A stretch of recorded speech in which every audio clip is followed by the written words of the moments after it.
চলে যাবে আর কি। আমি আপনাকে লিখে দিচ্ছি হবে এবং রাষ্ট্রপতি শাসন জারি করেই ভোট করতে হবে। ওনারা আমি বলছি আমি লিখে দিচ্ছি, আপনি লিখে 156 ধারা জারি না হলে পশ্চিমবঙ্গে কিন্তু ভোট হওয়া অসম্ভব।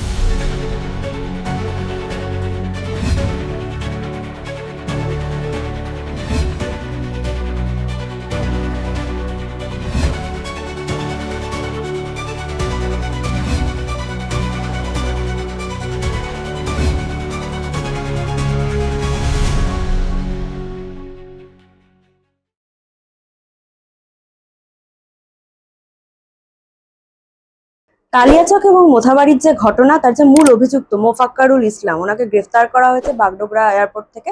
মমতা বন্দ্যোপাধ্যায় বলছে বিজেপি এবং কংগ্রেসের উস্কানিতেই এই কাণ্ড সে ঘটিয়েছে, মুম্বাই থেকে নাকি তাকে আনা হয়েছে, সে কিছুই জানতো না।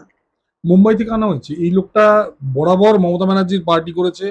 মমতা ব্যানার্জি এবং তার বিভিন্ন নেতার পাশে তারা ঘুরে বেরিয়েছে, তাদের সঙ্গে ফটো আছে। হাইকোর্টের সেই লোকটা নাকি লয়ার, রায়গঞ্জে তাদের হয়ে ভোট লড়েছে। তার মানে এখনো সেই মোফাক্করুল নাককে তার ওই ফেসবুকে সেই পোস্ট আছে, বোম্বে থেকে এসছে। আরে আসলে উনি এত মিথ্যা কথা বলেন, যে এই মিথ্যা কথা বলেন বলেই ওনাকে মানে কেউ ওনাকে বিশ্বাস করে না। মানে আজকে উনি যদি 5টা সত্যি কথা বলেন তখনও কেউ বিশ্বাস করবে না। এরপর রাখাল বালকের মতো অবস্থা হবে ওনার। মানে একেবারে মানে এইরকম। এই লোকটা বোম্বের সঙ্গে বোধহয় জীবনে কোনোদিন বোম্বে যায়নি, বোম্বে থেকে এসছে লোকটা। অদ্ভুত সব কথাবার্তা বলে এরা। নিজের পিঠ বাঁচাতেই কি এরকম দায় চাপিয়ে দেওয়া হচ্ছে অন্য অন্য দলগুলোর ওপরে? দেখুন, আপনারা নিজেরা ভালো করে লক্ষ্য করেছেন যে এই ঘটনার দুদিন আগে উনি বারবার বলেছেন যে আপনারা যারা মহিলারা আছেন তারা আপনার রান্নাঘরে যা যা আছে মানে হাতা খুন্তি সাঁড়াশি এবং তার সঙ্গে নিশ্চয়ই মানে দাও টাও নিয়ে আপনারা রাস্তায় বেরিয়ে চললেন। উনি নিজে বলেছেন, উনি গত কয়েকদিন ধরে উনি উস্কে আসছেন। এখন উনি একে ওকে বললে হবে? কোথা থেকে এখানে বিজেপি কংগ্রেস এলো কোথা থেকে এখানে? কিন্তু একেবারে মানে এদের ডেন, একেবারে দুধেলকারীদের ডেন এখানে। মানে বিজেপি কংগ্রেস এলো কোথা থেকে এখানে? আর বারবার আপনি দেখছেন সিএ এর সময় হয়েছে, এর আগে একবার এসআইআর এর সময় হলো। বারবার এই এক মুর্শিদাবাদ মালদায় এই গন্ডগোল হচ্ছে। এখানে ট্রেন পুড়িয়ে দিচ্ছে, ওখানে রাস্তায় বাস পুড়িয়ে দিচ্ছে। কি প্রথমবার হলো নাকি? এবং উনি দায় নিয়েছেন। উনি এর আগে বলেছেন যে মানে ইয়ে হচ্ছে না, কি বলে আপনার মানে লোকজনকে উস্কেছেন উনি। এখন ফিরে এলে হবে সেসব কথায়? মানে ক্লিয়ার কাট মিথ্যা কথা। এরপর মানুষ যদি এদের ভোট দেয়, আমি বলবো মানে এরপর মানে কিছু করার নেই, মানে রাজ্যটা বাংলাদেশ হয়ে যাবে। এই যে আপনি ভোট দেওয়ার কথা বললেন, মমতা বন্দ্যোপাধ্যায় বলছেন তৃণমূল ছাড়া অন্য দলে ভোট দিলে আমি আর আপনাদের সঙ্গে সম্পর্ক রাখবো না, ভয় দেখাচ্ছেন রীতিমতো। ওটা ওটা উনি মুসলিম ভোটারদের বলছেন, হিন্দু ভোটারদের বলছেন না। উনি বলছেন এটা মুসলিম ভোটারদের, যে আপনারা যদি তৃণমূল ছাড়া অন্য কাউকে ভোট দেন, হ্যাঁ, কারণ এবার মুসলিমরা হয়তো অন্যদিকে ভোট দিতে পারে, হিন্দু ভোট তো উনি পাবেন না। এবার মুসলিম ভোট এবার কংগ্রেসে চলে যেতে পারে, তারপর ধরুন নিম টিমে চলে যেতে পারে। তো সেই প্রথমে উনি এইসব খেলতে নেমেছিলেন, ভোট টোট এইসব মানে বিভিন্ন টিম নামিয়েছিলেন। এখন দেখছেন যে এটা বুমেরাং হয়ে যেতে পারে, এখন উল্টোপাল্টা কথা বলছেন।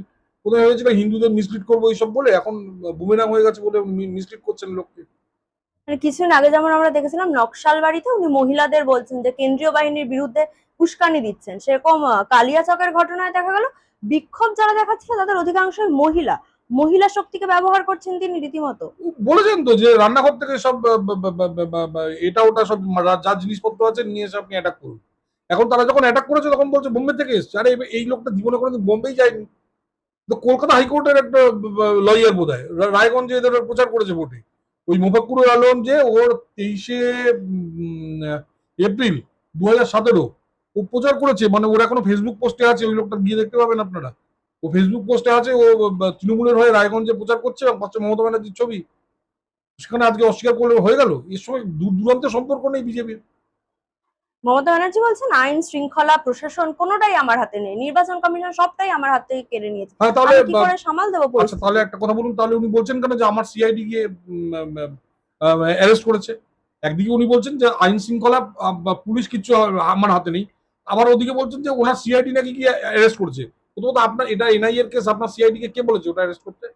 এর আগে একবার এরকম সেন্ট্রাল গভর্নমেন্টের ধরার কথা ছিল, নিজেরা ধরে ওই অনুব্রত তারপর আরো কয়েকজনকে নিজেদের জেলে রেখেছিল যাতে নাকি ওদের মানে বেশ কিছুদিন জেলে আটকে রাখা যায়। এখানেও সেরকম, যাতে এনআইএ ধরতে আবার এনআইএ কে যাতে সুপ্রিম কোর্টে যেতে হয়। কালকে দেখবেন এই মুফাক্কুর আলমের জন্য কে আছে, তার জন্য দেখবেন ওই অভিষেক মনু সাংভি এদের সব বলবে যে না সিআইডির কাছে থাকবে, এনআইএ এর কাছে যাবে না বলে, আবার দেখবেন লয়ার দাঁড় করিয়ে দিয়েছে। মানে যেখানকার যত 420 যত রকম মানে তোলাবাজ, যত রকম মানে জেহাদি, তাদের জন্য রাজ্য সরকার আমাদের ট্যাক্সের পয়সায় এই বড় বড় লয়ার সুপ্রিম কোর্টে দাঁড় করাচ্ছে। কাউকে দেখবেন এই লোকটাকে বাঁচানোর জন্য সুপ্রিম কোর্টে লোক পাঠিয়ে দিয়েছে। এই যে কালিয়াচক মোথাবাড়ি ঘটলো, মানে এই যে ডিএমএসপি যাদেরকে শোকজ করা হয়েছে, তারা কি এখনো এই হ্যালুসিনেশনের মধ্যে দিয়ে রয়েছে যে এই সরকার আবার ফিরে আসবে, তাদেরকে বাঁচিয়ে নেবে, সেই জন্য এই ধরনের কাজে তারা সহযোগিতা না, করছে? এখানে ব্যাপারটা বুঝতে হবে। আজ থেকে 5 বছর আগে শীতলকুচিতে তৎকালীন ওখানকার যে এসপি ছিলেন দেবাশিস ধর, যিনি এখন ভারতীয় জনতা পার্টির সোনারপুর উত্তর কেন্দ্রের প্রার্থী, সেই ভদ্রলোককে আইপিএস এর চাকরি ছাড়তে বাধ্য করেন মমতা ব্যানার্জি। কারণ সে ওই সময় আপনার ইয়ে করেছিল, ওই কি বলে, অ্যাকশন নিয়েছিল এই দুধেলকারীদের বিরুদ্ধে। আজকে আজকে যারা ডিএমএসপি আছে তারা ভয় পাচ্ছে, যদি বাই চান্স মমতা ব্যানার্জি, যেটা নাকি কোনো চান্স নেই, তো তারা ভাবছে যে মমতা ব্যানার্জি যদি ফিরে আসে তাহলে আমাদের পিছনে লাগলে আমাদের এই আইপিএস এর চাকরি বা আইএএস এর চাকরি এটা চলে যেতে পারে। এই ভয় তারা অ্যাকশন নিচ্ছে না। এটা সব ওই দেবাশিস ধর মানে সিনড্রোম চলছে আর কি। সবাই ভাবছে দেবাশিস ধরকে যেরকম পেনালাইজ করা হয়েছে, আমাকে যদি পেনালাইজ করে, এই জন্য কোনো আইএস আইপিএস কেউ কোনো অ্যাকশন নিচ্ছে না।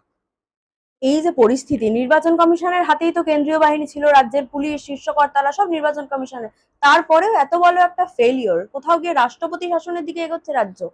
ওই কারণটা তো ওটাই, কারণ এর আগের বার তো যখন নাকি দেবাশিস ধর সাহেব যখন নাকি ওই অ্যাকশন নিয়েছিল তখনও ছিল নির্বাচন কমিশনের হাতে, কিন্তু ভোটের পরে নির্বাচন কমিশনের হাত থেকে বেরিয়ে যায়, তখন মমতা ব্যানার্জি এই লোকটার জীবন নষ্ট করে দিয়েছে।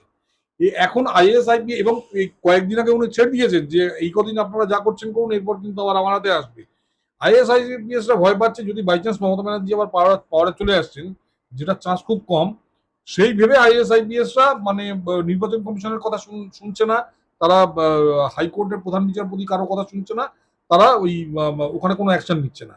এর কারণ সম্পূর্ণ মমতা ব্যানার্জি থ্রেট করে রেখেছে আইএস আইপিএস এর। কোথাও কি আপনার মনে হয় যে এই যে মোথাবাড়ি, কালিয়াচক বা এই 5 বছর আগে শীতলকুচি, সব ঘটনার জন্য দায়ী মমতা ব্যানার্জি নিজে? দ্বিতীয় আর কেউ না, একমাত্র মমতা ব্যানার্জি। মমতা ব্যানার্জি শীতলকুচিতে দেবাশিস ধরকে যখন নাকি পেনালাইজ করলেন, তারপর থেকে সব আইএস আইপিএসরা ভয় পেয়ে গেছে। যে জন্য এর আগের দিন মানে মানে হাইকোর্টের প্রধান বিচারপতি ফোন করার পরেও কেউ অ্যাকশন নেয়নি, কারণ জানে যে আমরা যদি আজকে অ্যাকশন নিই, কালকে ভোটের পর যদি বাই চান্স মমতা ব্যানার্জি চলে আসে, আমার কেরিয়ারটা খারাপ হয়ে যাবে, আমার চাকরিটি চলে যাবে। অন্যদিকে দেখা যাচ্ছে যে ভবানীপুর, যেটা একদম হটস্পট, স্বরাষ্ট্রমন্ত্রী অমিত শাহর উপস্থিতিতে শুভেন্দুবাবু মনোনয়নপত্র জমা দিয়েছেন, কিন্তু তৃণমূল কংগ্রেসের ডেরেক ওব্রায়েন নির্বাচন কমিশনকে 2টি চিঠি দিয়েছে। একটি চিঠিতে স্পষ্ট উল্লেখ করেছে যে শুভেন্দুবাবু দুর্নীতিগ্রস্ত আচরণ করেছেন, ভয় দেখিয়েছেন, এবং দ্বিতীয় চিঠিতে বলেছেন তিনি নিয়ম মানেননি, ভিতরে বেশি লোক নিয়ে ঢুকেছিল। দেখুন, বিশিষ্ট আইনজীবী এবং কংগ্রেস নেতা অরুণাভ ঘোষ একসময় ডেরেক ওব্রায়েন সম্বন্ধে বলেছিলেন যে তৃণমূল কংগ্রেসের অর্ধেক নেতার মাথা নেই আর অর্ধেক নেতার ইয়ে নেই, কি বলে, কি জানে, আর এর দুটোই নেই, মেরুদণ্ড নেই। আর এই এই ডেরেক ওব্রায়েনের না আছে মাথা, না আছে মেরুদণ্ড। তো এইরকম একটা লোকের কথার আমি উত্তর দেবো না। এর না আছে মাথা, না আছে মেরুদণ্ড। ও কি চিঠি লিখলো না লিখলো, ওর মমতা ব্যানার্জি যেসব চিঠি লিখেছে সেইগুলোই তো ডাস্টবিনে ফেলে দিয়েছে ইলেকশন কমিশন। সেখানে ডেরেক ওব্রায়েনের চিঠির কি মানে গুরুত্ব আছে? আর এরকম একটা লোক কি চিঠি লিখলো না লিখলো তাতে কিছু যায় আসে না।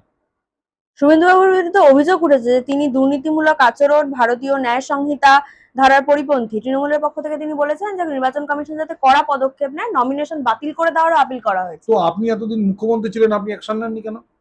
যদি উনি, আমি বাই চান্স ধরে নিলাম যে তা আপনি তো এতদিন চিফ মিনিস্টার ছিলেন, তা আপনি এতদিন অ্যাকশন নেননি কেন? তার আগে আপনার মন্ত্রিসভার সদস্য ছিল, আপনি অ্যাকশন নেননি কেন? এসব বাজে কথা, বাজে কথা সব। এই কথার কোনো গুরুত্বই নেই। তা আপনি তো 15 বছর মুখ্যমন্ত্রী, আপনি এই 15 বছর ঘুমোচ্ছিলেন, হঠাৎ 15 বছর পর আপনার খেয়াল পড়েছে, আর তারপর নিচে মেরুদণ্ডহীন মস্তিষ্কহীন এই পাগলটাকে তো এর যিনি তো ছুড়ে ফেলে দেবে, ডাস্টবিনে ফেলে দেবে আর কি। কোথাও গিয়ে কি মমতা ব্যানার্জি ভয় পাচ্ছেন? ভয় অলরেডি পেয়ে গেছে, নইলে এরকম উল্টো পাল্টা আছে যে কালকে বললো না যে আমার হাতে কিচ্ছু নেই, এটা নেই ওটা নেই বলে যাচ্ছে। একদিকে ভয় পাচ্ছে আর একদিকে লোককে ভয় দেখাচ্ছে। ভয় পেলেই লোকে একে ওকে চেটিং দেয়, ভয় দেখায়। সেই অবস্থা চলছে আর কি। একাধিকবার কেন্দ্রীয় জওয়ানদের অপমান করেছেন মুখ্যমন্ত্রী, তিনি এবার বলছেন যে সিআরপিএফ এর গাড়ি করে টাকা আনছে বিজেপি, প্রমাণ আছে আমার কাছে তো সেটা। প্রমাণ হচ্ছে, প্রমাণ দাখিল করুন না। উনি তো বলেন আমি একে জেলে ঢোকাবো, ওকে জেলে ঢোকাবো, এই ঢোকাবো সেখানে ঢোকাবো বলে আর প্রমাণ দেন না।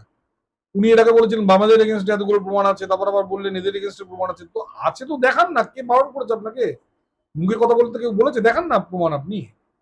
দেখাতে পারবেন না উনি, প্রমাণ থাকলে উনি মুখে কথা বলতেন, উনি কি জমা করে দিয়ে আসতেন। রাজু মণ্ডল তৃণমূলের নেতা, তিনি ভোটারদের হুমকি দিচ্ছেন রীতিমতো প্রচারে বেরিয়ে। একে ধরে জেলে ঢোকানো উচিত। এবং আমি বলছি এই রাজু মণ্ডল এই যে হুমকি দিচ্ছে, এটা প্রমাণিত করে যে পশ্চিমবঙ্গে ৩৫৬ ধারা জারি না হলে পশ্চিমবঙ্গে কিন্তু ভোট হওয়া অসম্ভব। এবং এটা সুপ্রিম কোর্টকে ভাবতে হবে, ইলেকশন কমিশনকে ভাবতে হবে। এই ২৩ এবং আমি বহুবার বলেছি, আজকে আবার বলছি, ২৩ এবং ২৯-এ ভোট হওয়া অসম্ভব। কিছুতে ভোট হলে সঠিক ভোট হবে না, এই ভোট তো পেছাতে হবে এবং রাষ্ট্রপতি শাসন জারি করেই ভোট করতে হবে। আমি আবার দাবি করছি রাষ্ট্রপতি শাসন জারি করে, আমি এই নিয়ে আমি বহুবার আগেও দাবি করেছি, আবার দাবি করছি, রাষ্ট্রপতি শাসন জারি করেই ভোট করতে হবে। এই রাজমণ্ডল তার প্রমাণ। পুরনিয়োগ দুর্নীতি মামলায় ফের সুজিত বসু এবং রথিন ঘোষ দুজনকে তলব করেছেন ইডি। আর কে? রথিন ঘোষ। প্রতিম ঘোষটা কি আবার? রথিন ঘোষ হচ্ছে ওই বারাসাত মধ্যম গ্রামের। ও চুরি করেছে? বাবা, ও লোকটাকে তো ভদ্রলোক জানতাম, ও চুরি করেছে? তো এখন কি করা যাবে, চোরের দলে আছে, সব চুরি চুরি করেছে তো যাবে, জেলে যাবে আর কি। সুজিত বোস তো নাম করা চোর, একসময় সুজিত ঘোষ ওই রাস্তার ধারে দাঁড়িয়ে নাকি এগরোল মটন রোল বানাতো, সে এখন কয়েকশো কোটি টাকার মালিক। তো সে তো চুরি না করে করা যায় না। তো রথিন ঘোষ ওই মধ্যম গ্রামের, ও তো জানতাম, একসময় শুনেছিলাম ও নাকি ভালো লোক। ও যদি চুরি করে তাহলে কি মানে, মানে তৃণমূলে আর ভদ্রলোক নেই, যেটা বোঝা যাচ্ছে আর কি। ও চুরি করেছে, অবশ্যই আমি জানতাম না, এটা দেখেছে নিশ্চয়ই, চুরি করেছে বলে ডাকবে কেন? এই যে বারবার ইডির তলব, ইডি একাধিক জায়গায় তল্লাশি চালাচ্ছে, কোথাও গিয়ে তৃণমূলের একাধিক বিধায়ক কি গ্রেফতার হয়ে যেতে পারে? হওয়া উচিত। চুরি করলে তো অনেকদিন আগে গ্রেপ্তার, দেখুন সুজিত বোসকে বহুদিন আগে গ্রেপ্তার করা হচ্ছে। সুজিত বোস ও দাঁড়াচ্ছে কি করে ভোটে? ও তো বহুদিন আগে ওকে গ্রেপ্তার করা উচিত ছিল সুজিত বোসকে। করেনি কেন ইডি, সেটা একটা বড় প্রশ্ন। মমতা ব্যানার্জি বলছেন এই যে কেন্দ্রীয় সংস্থাগুলো এত তৎপর হয়ে উঠেছে, তারা বিধায়ক কেনা বেচার ব্লু প্রিন্ট তৈরি করছে বিজেপির হয়ে। আরে জিতলে তবে তো, জিতবেই না এরা কেউ, তবে তো কেনা বেচা। একটা লোক যদি ভোটে যেতে, আমি আপনাকে বলছি উনি কটা সিট উনি জিততে পারেন সন্দেহ নেই। জিতলে তবে তো, আরে এমনি হেরে ভূত হয়ে যাবে, তাকে আবার কেনা বেচা করার কি দরকার? ওনারা, আমি বলছি, আপনি লিখে দিচ্ছি, আপনি লিখে নিন, ৮৪ থেকে ৮৭টার মধ্যে সিট পাবে এবার। ইয়ে ওই তৃণমূল, ৮৪ থেকে ৮৭টা সিট পাবে এবার। কেনার পেছনে দরকারই পড়বে না, বিধানসভায় কোথায় দূরে কোণে গিয়ে পড়ে থাকবে এরা। বলা হচ্ছে এদেরকে কেন ইডি ডাকছে জানেন, ওরা জিতে গেলে যদি আমাদের আসন কম থাকে তোমাদের ভোট দিতে হবে। ও জিতবেও না, ডাকতেও হবে না, ও জিতবেই না। আর সুজিত বোস জিতবে? সুজিত বোস ওইখানে অন্তত ৩০,০০০ ভোটে হারবে, আমি আপনাকে লিখে দিচ্ছি। সল্টলেকের একটা লোক সুজিত বোসকে ভোট দেবে না। ও এখন চেষ্টা করছে এদিক ওদিক, ওই সুকন্দর নগর টগর ওখানে যদি গুন্ডামি করে যদি জিতে যায়, সল্টলেকে একটা ভোটও পাবে না। আর অন্যান্য বার যেটা করে, ওই সুকন্দর নগর টগর থেকে মাস্তান টাস্তান এনে অন্যান্য জায়গায় ফলস ভোট দেয়। এবার ফলস ভোট দিতে হবে, সুজিত বোস গোহার হারবে, তাকে আবার মানে কেনা বেচার কি প্রশ্ন আছে? আর রতিন ঘোষও হারবে। রতিন ঘোষ তো আমি আগে জানতাম ভদ্রলোক, কিন্তু এরা চুরি করেছে মানে হারবে আর কি। বিজেপির বিরুদ্ধে রাজনৈতিক প্রতিহিংসার অভিযোগ তুলছেন মমতা বন্দ্যোপাধ্যায়। তিনি বলছেন যে ইডি, সিবিআই আর মোটা ভাই এদের কাজ কি? মানুষের নাম কাটা, বাংলাকে বিক্রি করা, অফিসারদের মধ্যে ঝগড়া লাগানো। যারা দাঙ্গা করে ক্ষমতায় আসে তারা মানুষের দুঃখ বোঝে শুধু ভাওতা। এটা একটা শয়তান সরকার।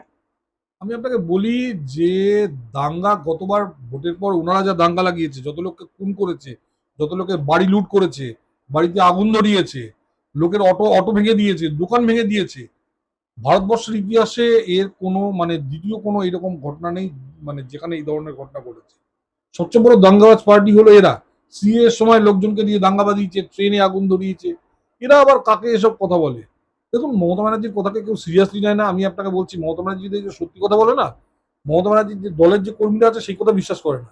আমি ওদের দলের দু একজন কর্মীকে বলেছিলাম, জানিস তো, তোদের পিসিমণি একটা দুটো সত্যি কথা বলছি যেটা তোরা বিশ্বাস করিস না। না না না, পিসিমণি তো সবই সত্যি কথা বলে। তখন আমি বললাম যে এটা বলতো, এটা এটা সত্যি বিশ্বাস করিস? হ্যাঁ, তাই নাকি? মানে ওরা নিজেরাই বিশ্বাস করে না। আমি তো ভেবেছিলাম এমনি দিদি বোধহয় লোককে মানে লোক খেপাচ্ছে, এটা সত্যি কথা। হ্যাঁ, উনি সত্যি কথা বলছে, তোরাও বিশ্বাস করিস না। তো মমতা ব্যানার্জির কথা মমতা ব্যানার্জির নিজের লোকেরাই বিশ্বাস করে না। মানে এত মিথ্যা কথা বললে তাকে লোকে বিশ্বাস করবে কেন? যেভাবে ভোট পূর্ববর্তী হিংসা আমরা দেখছি, এখন আশঙ্কা করা হচ্ছে ভোট পরবর্তী হিংসারও। কেন্দ্রীয় বাহিনীকে ভোট শেষ হয়ে যাওয়ার পরও মানে কিছু অনির্দিষ্টকালের জন্য রাজ্যে রাখা হবে। দেখুন, এইবার ভোটে বিজেপি জিতবে এবং বিজেপি যদি ভোটে যেতে, কোনো ভোট পরবর্তী হিংসা হবে না, আমি আপনাকে বলছি। যদি এখান থেকে চলে যায় মানে কেন্দ্রীয় বাহিনী, তাতেও কিছু অসুবিধা হবে না, পরের দিন চলে গেলেও কিছু। কারণ বিজেপি প্রতিহিংসা নেয় না, এবং ভোটে যদি বিজেপি জেতে এবার, যদি না মানে আমরা তো জিতবই, এবং আমরা একটা মানুষের উপর কোনো রকম আঘাত আসবে না, ফলে এখানে মানে থাকার কোনো প্রশ্নই ওঠে না। মানে যেদিন ভোট গণনা হয়ে যাবে সেদিন যদি চলে যায় কেন্দ্রীয় বাহিনী, কোনো অসুবিধা হবে না। কিন্তু এই যেভাবে কালিয়াচক মোথাবাড়ি ঘটছে, মানুষ কি এগিয়ে আসবে? সাধারণ মানুষের না, মধ্যে ভয় সাধারণ ঢুকে মানুষ, যাচ্ছে। না না না, ও তৃণমূল আছে বলে হচ্ছে। তৃণমূল যেদিন ক্ষমতায় থাকবে না, সেদিন এইসব গন্ডগোল কেউ থাকবে না। সব দেখবেন এই কি মোফাক্কারুল না কে আছে, সব গর্তের মধ্যে ঢুকে যাবে। না, ভোটের আগে কি তারা ভোট দিতে বেরোবে এই ভয়ে? দেখুন, ভোটের আগে তো আমি আবার বলছি, ভোট রাষ্ট্রপতি শাসন জারি করা উচিত। এটা আমি একদম মানে ভীষণভাবে বিশ্বাস করি। এবং নইলে বহু জায়গায় লোকজন বেরোতে পারবে না ভোটে। ওই যে রাজু পাল না কি বলছেন, রাজু রাজু মন্ডল। মন্ডল, তো এই ধরনের লোকজন বিভিন্ন জায়গায় হুমকি দিচ্ছে, ফলে রাষ্ট্রপতি শাসন জারি হওয়াটা খুব দরকার। এটা আমি অ- বিশ্বাস করি। অসংখ্য ধন্যবাদ।